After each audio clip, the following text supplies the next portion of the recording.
You and I are headed to a country so luxurious that its name alone is synonymous with indulgence. It's a principality located on the Mediterranean Sea, where appearances count for everything, and how you arrive makes a very strong and important first impression. So with that in mind, I thought we would arrive the way any billionaire entrepreneur would, via helicopter. So, hop in. We're headed to Monaco.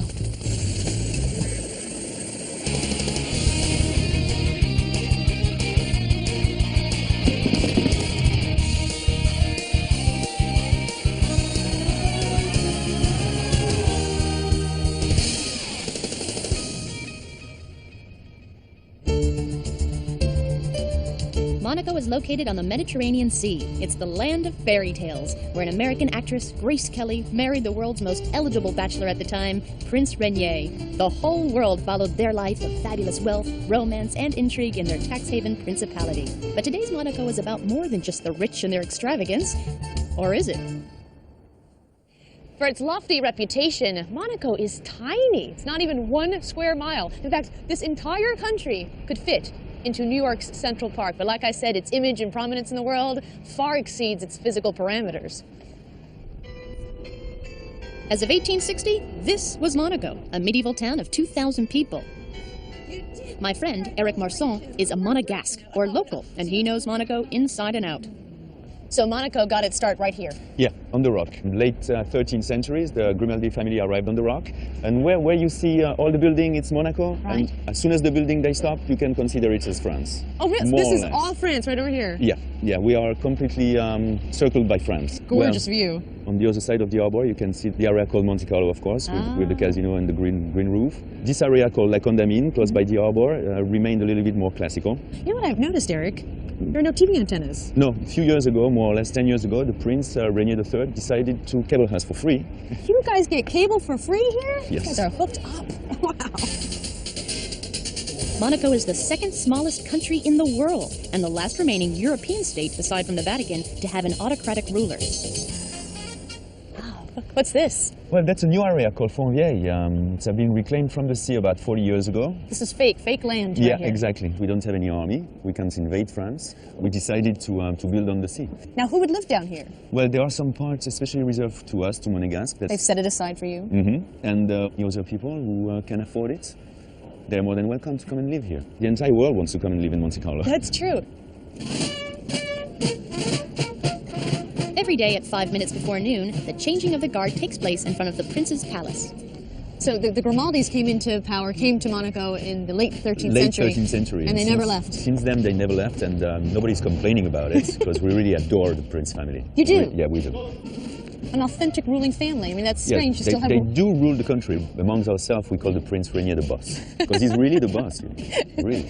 He's got the guards to prove it. The soldier of the prince, they're all French military. They're not Monegasque? No, if you're Monegasque, that's a job that you will never be able to do. Only the French are allowed to be a soldier of the prince. That's fascinating. That's the way it is.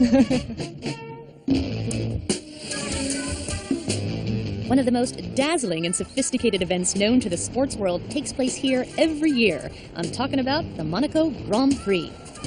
I'm doing a lap with former racer Paul Frere. He drove for the Ferrari team in 1955. So the race is held right on these streets that we're driving down now? Absolutely, yes. You see here are the marks for the cars. These are the marks of the cars? Yes, for the starting grid. They reach a speed of about 160 miles an hour. 160 miles an hour? Yeah. Obviously, there's no alternate side parking. No, All the cars no. Here is a very difficult curve because you're getting quite fast, and then here at the end, it becomes sharper. So you actually go through the casino, the square? Yes, we do. Oh my goodness, this seems very dangerous to me. And if you flip into the ocean. Very easy to get into the water. It's better than to run into a guardrail. To flip into the harbor is better than running into a guardrail. Yeah. We've just been overtaken by a little scooter. Yes. Get him! How fast does this minivan go, Paul? This? Oh, not very fast. Coming up, the opulence of Monaco by night, plus Jacques Cousteau's maritime connection to this country.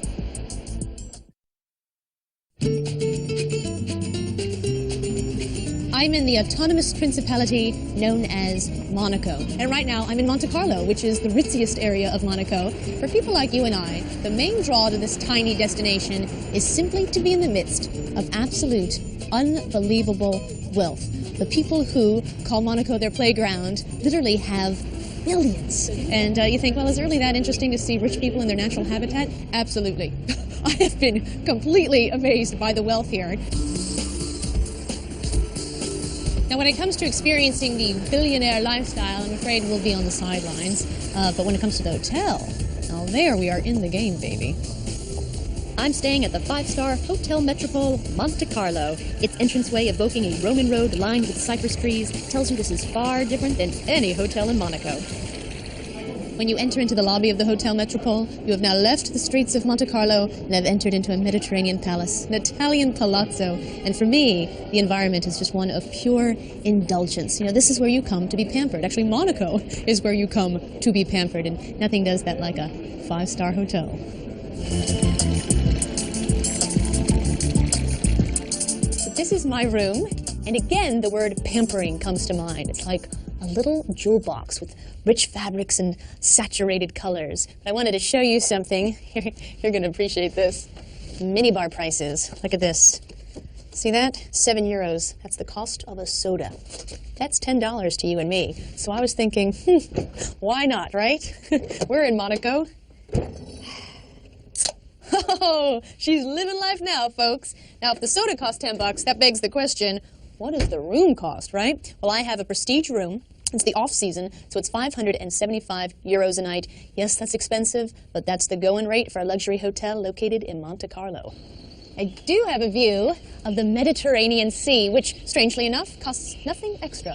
Now, Monaco, across the board, is a very expensive destination. There are ways to cut corners, but if your approach is Monaco on a budget, you know what? I don't think I would come here. The major allure of this destination is to live it up, to, you know, if only one night experience complete and utter luxury. Cue host gazing off at the Mediterranean Sea whilst drinking $10 soda.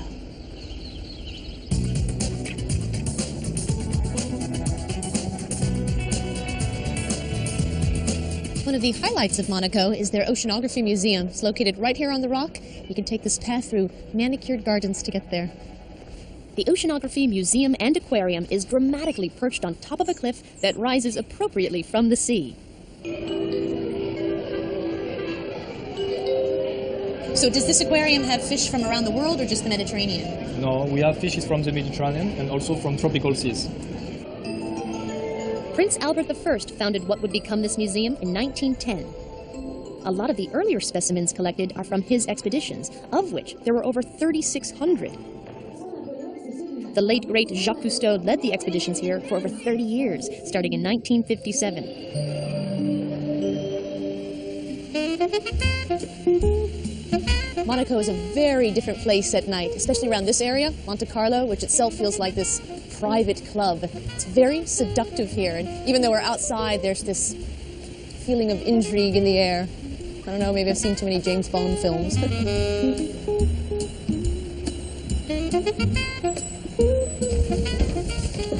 Bonsoir.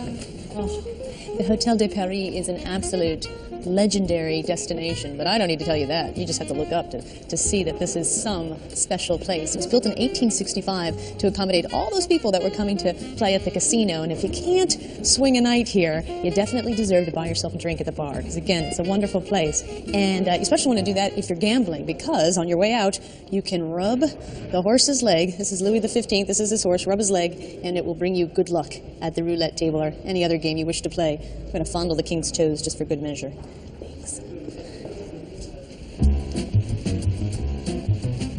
And this is what put Monaco on the map, the casino. It's just beautiful, isn't it? Its Belle Epoque architecture just holds you under its spell. Now, it's hard to imagine as I look around, you just see all the dripping opulence of this square that back in the mid-1800s, Monaco was one of the poorest states in Europe, but the prince at the time had an idea. He said, I'm going to build a casino.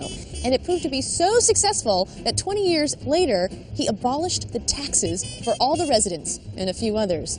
Well, since I didn't get a refund last year, I've only got about $100 to spend, but I rubbed that horse's leg, so I'm thinking thousands. My winnings will be in the thousands. Is this fairy tale looking village in the French mountainside for real? Just checking. We'll find out next.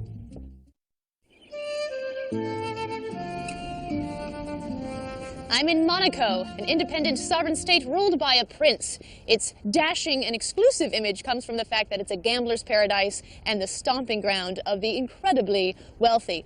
With that in mind, I thought we would come down to the port of Monaco to do a little yacht gawking. Can you believe these? This is quite a parking lot we're looking at, folks. Now, I did some gambling last night, and I thought with my winnings, we'd go for a little boat ride ourselves.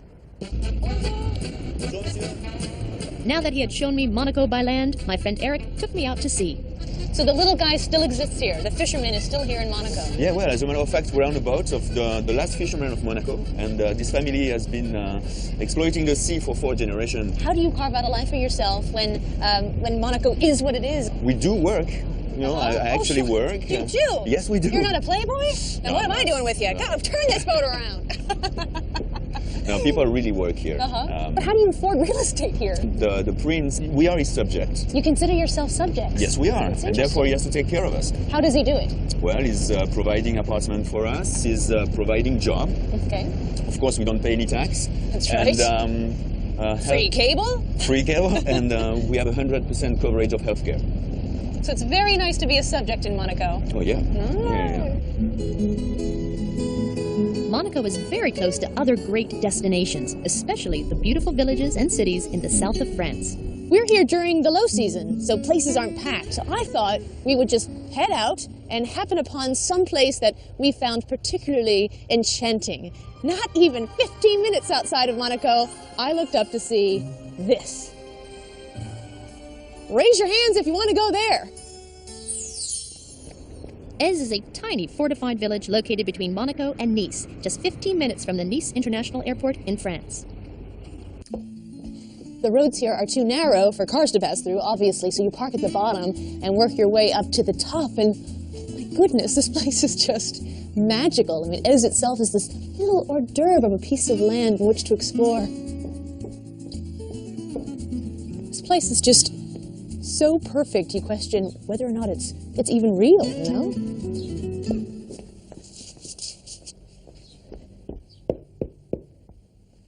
Just checking.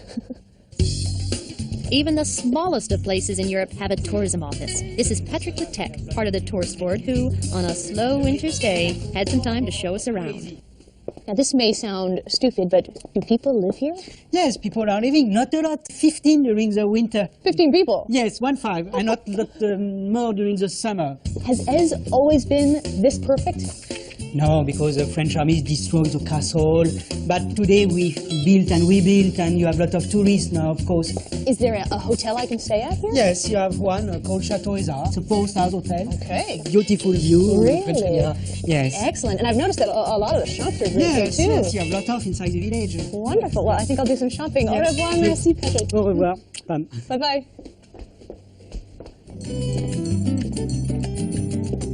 Bonjour. Bonjour. How are you? Very good. How are you? Good, thank you. I was wondering if you had any rooms available for just one night. Only for one night. We have a nice suite overlooking the sea, and we have also a superior room with a little balcony overlooking the mountain. Could I see them both before I decide? Yeah, sure. Chateau Eza is the only hotel located in the village that provides lodging year-round. Under the archway here, this stone archway, it's fabulous. What an entrance into your hotel room. All right, so this is a medieval suite. Oh, wow. This is huge. With the fireplace. Ah, that works. Yeah, Great. sure. And on this side, you have the bedroom. Love the doors. So now we're going to jardin. The room is called Jardin, Jardin, garden? yeah, garden, because you have many flowers. You have jasmine, a cypress, and Gorgeous. Oh, you have a canopy iron bed. this is beautiful.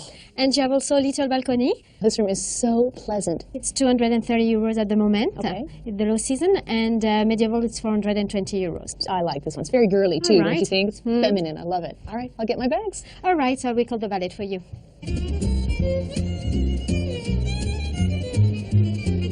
I'm having one of those dining experiences that you remember for 50 years. I cannot believe this view. And usually I like to go out into the town, but this time I decided to stay at the hotel. This is Chateau Eza's restaurant because it is again, unbelievable. And honestly, I wouldn't care if they served tacos for dinner. I'd eat here.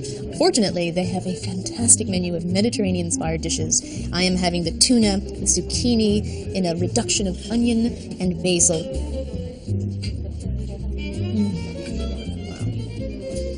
75 years. I will remember this for 75 years.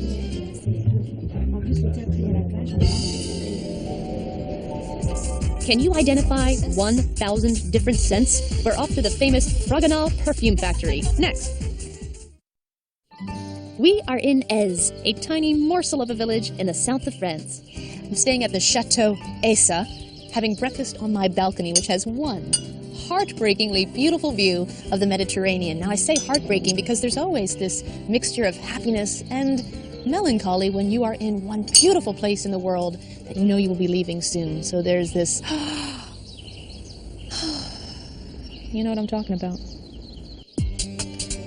Now, Aise is just a half hour from the perfume capital of the world, Grasse. But one of the biggest players, Fragonard, has an outlet right here in the village. Hello. Hello. Samantha. How are you, Beatrice? Nice to meet you. Nice to meet you too.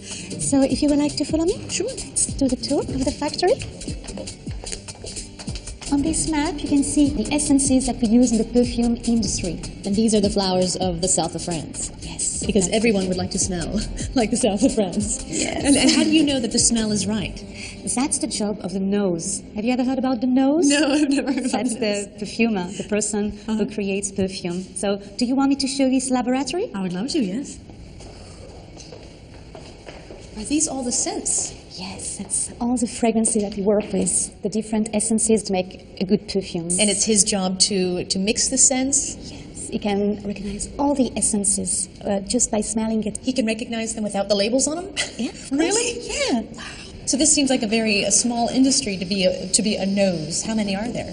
About 300 in the world. Only 300 in the world? 300 in the world. Half is in France. How many noses do you have at Fragonard?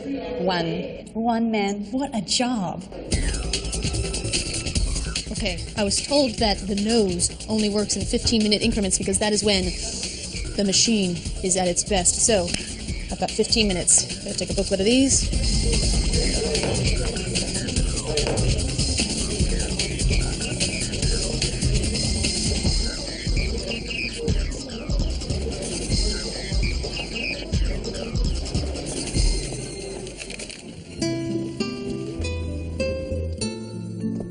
Weather along the Côte d'Azur in the wintertime is very unpredictable, but you know what? That allowed us to be unpredictable, right? We started off in Monaco, the principality known around the world as where billionaires frolic, and ended up here in Aise, a tiny medieval village, which, in the high season, just know that these passageways would be absolutely jam-packed with people. So, to be able to feel like Aise was my own personal discovery, well, for that, I'll take a little rain. If you want to learn more about what I did in Europe, talk about the show, or check out my photos and journal, log on to Travel Channel at discovery.com. See you there.